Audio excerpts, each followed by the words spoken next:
Hello my lovelies and welcome to Elizabeth Scattergood Aromatherapy. Thank you very much for clicking on the link here to my new video. And today I'm coming to you from very sunny Kerry. The sun is shining and the sky is blue. Doesn't get better than this. And I wanted to talk to you today about some more oils. I've got 4 more oils to go into your kit, so it's kind of an extension of the video we did the other day. And I want to make sure that you know that all the essential oils with their Latin names will be in the description below, so that you can take the Latin names to your retailer or to your online supplier and make sure that you get the right oil, because some of the plants have an enormous amount of variety, and so using the specific Latin name is very important to get exactly the right essential oil. So good tip there. Now, the first oil I want to talk to you about today is Eucalyptus stageriana.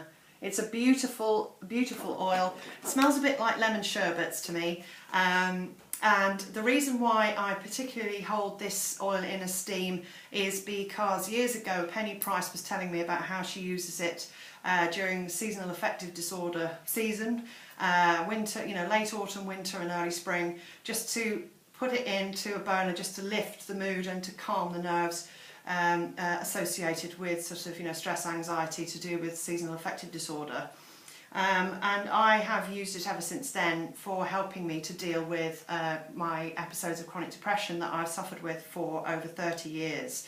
In the last 10 years I've been medication free as far as conventional medicine is concerned, and I'm absolutely certain that the reason for this is because I've found my holistic combination, which for me, it's different for everybody, but for me is yoga, meditation, essential oils and being able to go out and do some exercise, walking in nature in general.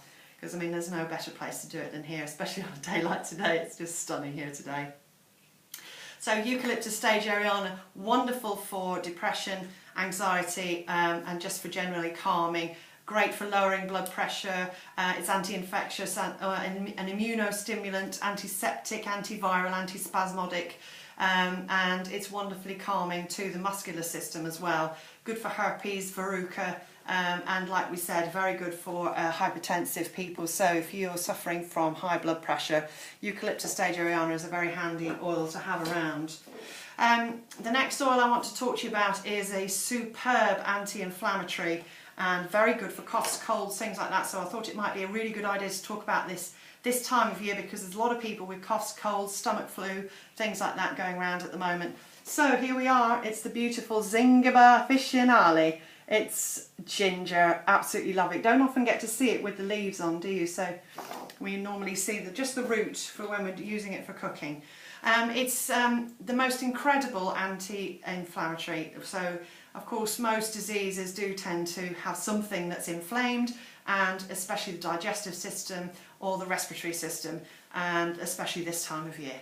So it's wonderfully digestive, it's good for indigestion, flatulence, constipation, really good for gastritis, magic for indigestion and heartburn, that kind of thing too. It's a wonderful analgesic. It's actually got pain relieving qualities, very warming, very cosy oil. It's anti-catarrhal, so it helps to remove catarrh and mucus from the lungs. It's good for rheumatism, so inflamed joints, arthritis, that kind of thing. Good for toothache. It's also very good for fatigue and insomnia, so if you're having trouble sleeping, ginger can actually help with that too. And it's very good for angina, so hurrah for the ginger plant. It's just the most incredible thing. I use it in tea all the time as well. I don't mean that I add ginger sticks or put the oil in, because we know no ingesting of essential oils, please people, no ingesting. So I use the root of the ginger plant that we saw here.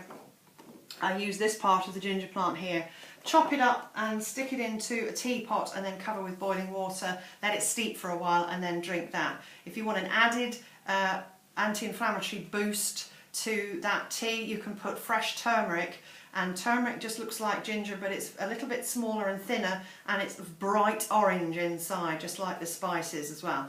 So you can just chop that up and put that in as well. Twist of black pepper brings out the piperine or the piperine in that combination to really help with things anti-inflammatory. It's wonderful if you have menstrual cramps, or if you've got sort of asthmatic issues, things like that, wheezing and things. It's just a wonderful combination to use. Now the next one I want to talk to you about is the lovely citrus reticulata. It's mandarins. Aren't they lovely? Beautiful. Got a lot of sort of yellowy plants going on today. This is a very, very, very versatile and very gentle oil, so it can be used from sort of toddler, maybe 4 or 5, up to anybody, you know, sort of very elderly, and can be used for very sick people as well, because it's kind and gentle little oil. Again, it's an antispasmodic, so and for the digestive system, so it's great for if you've got tummy bugs in the house, or if, you know, stomach cramps and spasms, things like that. Brilliant for indigestion. It's wonderfully calming as well, so it's a lovely calming oil, great for constipation. And it's actually an hepatic oil, so it's a liver tonic. It actually helps your liver to work a little bit more efficiently. So if you're feeling a bit run down and things like that, it can help with that. But it's also a lovely uplifting oil and a brilliant antidepressant in exactly the same way that nearly all of the citrus oils are. In fact, all of the citrus oils are, I believe. Now, the next oil and the final oil for today is Cananga odorata, Ylang Ylang. Now, I've had in my workshops and talks and excuse me, things like that, I've had people say, oh, I don't like that. Please give it a go. Ylang Ylang is the most wonderful oil. It is, again, a wonderful antispasmodic. It's very balancing. It's great for calming children. So if you wanted to use Ylang Ylang, lavender and mandarin in a burner, it's very good for sort of like end of the day, winding down, getting everybody to go to bed nice and calm. It's actually a sedative as well, so it's great for insomnia. It's a wonderful oil for frigidity or loss of sexual drive. Very, very good antiseptic and antispasmodic. Good for stress and intestinal infections as well, and really good for hair growth. So if you can actually buy it and put a few drops in your shampoo in a bland just shampoo base, then it really does help to grow your hair really well. Now, like I say, people can find this a little bit cloying, this oil, but please give it a chance. It's absolutely wonderful, and when you mix it with other oils, it really does bring out the essence of the other oils as well. It's a very good accompaniment, and an oil that I use on a regular basis. So that's it for today. I would just like to thank you once again for joining me to talk about my passion, which is essential oils and aromatherapy. And if you have any comments, then please leave them below. Any questions, leave them below as well. Or come and ask me if you know me. I'm very happy to talk to you about anything, any questions, anytime. And in the meantime, if you can subscribe to my channel, that would be so great, and also share amongst your friends. Tell your friends about this video collection that's coming on now, and I will see you next time, and take care. Bye bye.